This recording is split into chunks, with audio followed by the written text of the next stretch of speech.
यार लकी हमारे साथ कॉलेज में पढ़ता है और 20 रुपए के समोसे खाने के लिए उधार मांग रहा है। चल आज तेरे दिन को लकी बना देती हूँ, चल मेरे साथ। लकी की गरीबी की वजह से कॉलेज में हर कोई उसका मजाक उड़ाता था। आज कॉलेज की चीयर लीडर टीम की कप्तान भावना ने लकी को सड़क पर समोसे उधार में खाते देख लिया तो उसका मजाक उड़ाने लगी। लकी माना तू गरीब है, फटीचर है, तो क्या हुआ, मेरे पास तो बहुत पैसा है, रोज कुत्तों को खाना खिलाती हूँ, आज तुझे खिला दूंगी, शहर के सबसे महंगे होटल ब्लू मून ले जाऊंगी, तुमने तो आज तक कभी ऐसा होटल देखा भी नहीं होगा। होटल ब्लू मून का नाम सुनकर लकी भावना के साथ गाड़ी में बैठ गया, पर लकी को जरा भी अंदाजा नहीं था कि वहाँ कितना बड़ा झटका उसका इंतजार कर रहा है। होटल में भावना का बॉयफ्रेंड ईशान पहले से मौजूद था। भावना, ये लूजर लकी यहाँ क्या कर रहा है तुम्हारे साथ? आज कुत्तों की जगह इसे खाना खिलाने वाली हो क्या?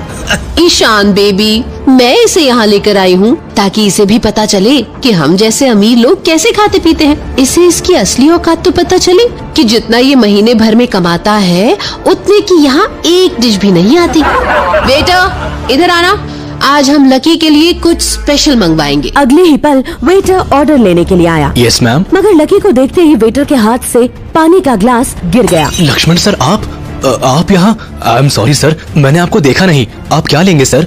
वही जो हमेशा रहता है। हाँ ले आओ। वेटर वहाँ से चला गया, मगर भावना और ईशान हक्के बक्के रह गए। उन्हें समझ नहीं आ रहा था कि अभी यहाँ क्या हुआ। लकी, ये वेटर तुम्हें लक्ष्मण सर क्यों बुला रहा था? क्या मतलब, तुम इस होटल में पहले भी आ चुके हो? लकी कोई जवाब नहीं देता और मुस्कुराने लगता है। कुछ ही देर में वेटर 2 लाख रुपए की शैंपेन की बोतल लेकर वहाँ आया और लकी के ग्लास में डालते हुए कहा, ये लीजिए सर, आपका फेवरेट शैंपेन। इतना महंगा शैंपेन? ए लकी, इसका पैसा क्या तेरा बाप भरेगा? लकी बिना कुछ कहे मुस्कुराने लगा। अगले ही पल वेटर ने कहा, सर, लक्ष्मण सर को इसके पैसे भरने की जरूरत नहीं है, ये सब उनका ही है। उनका ही है मतलब? समोसे के लिए उधार मांगने वाले लकी से वेटर ने 2 लाख की शैंपेन के पैसे क्यों नहीं लिए? वेटर लकी को लक्ष्मण सर क्यों कह रहा था? क्या है लकी की सच्चाई? भावना और ईशान के मन में ये सारे सवाल उठ रहे थे और इन सब सवालों का जवाब उन्हें सिर्फ लकी ही दे सकता था। पर जैसे ही भावना और ईशान ने लकी की कुर्सी की तरफ देखा तो उनके होश उड़ गए। अरे ये लकी कहाँ गायब हो गया? अभी तो यही बैठा था।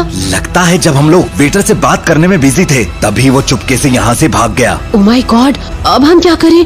क्या हमें ये 2 लाख का बिल भरना पड़ेगा?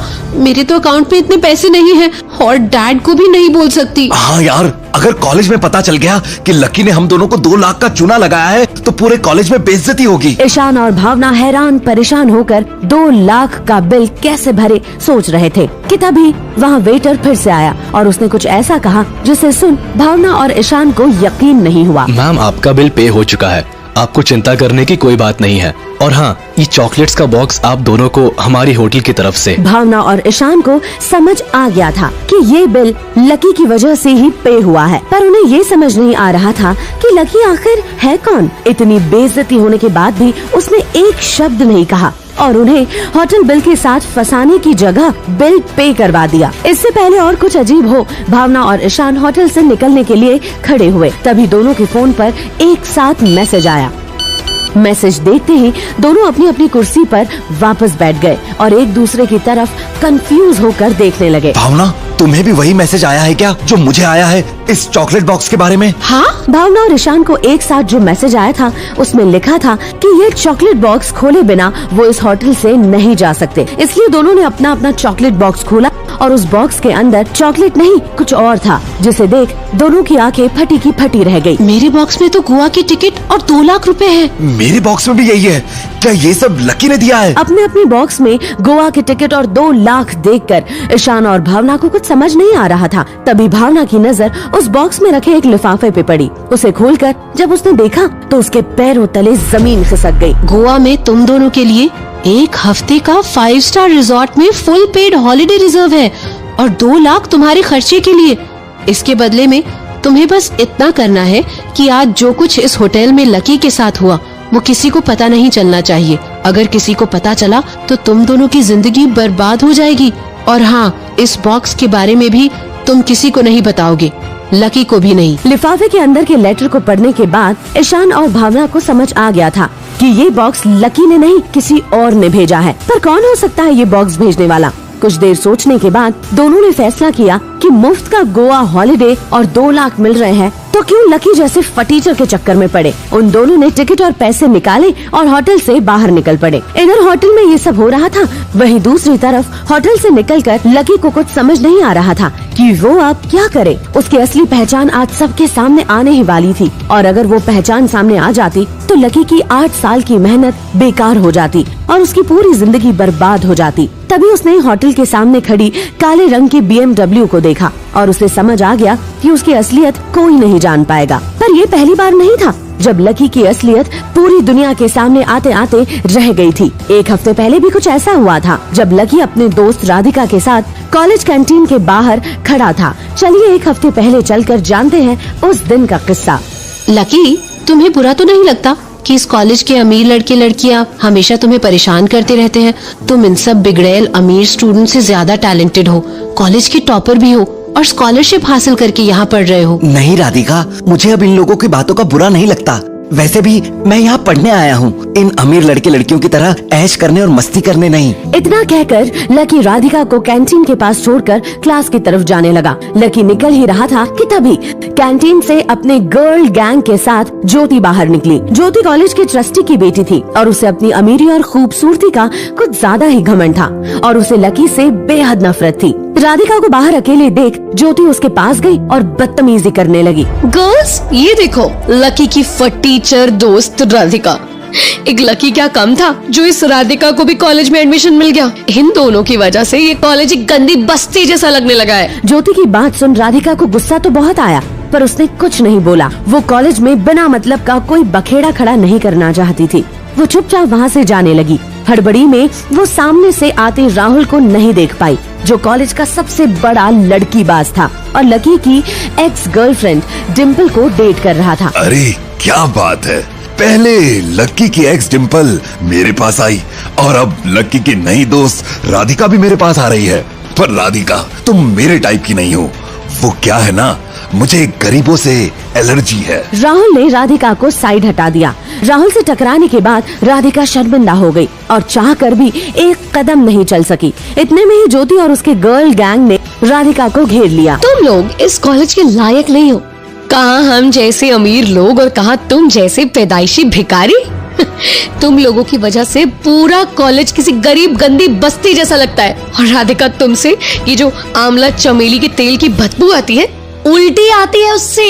यक! इतना सुनना था कि राधिका के सब्र का बांध टूट गया। वो गुस्से में बोल पड़ी। ओ हेलो मैडम, तुम चाहकर भी कुछ नहीं कर सकती, समझी?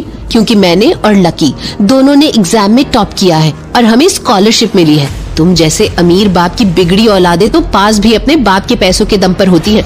तुम्हारे पापा कॉलेज के ट्रस्टी ना होते तो कभी पास भी नहीं हो पाती।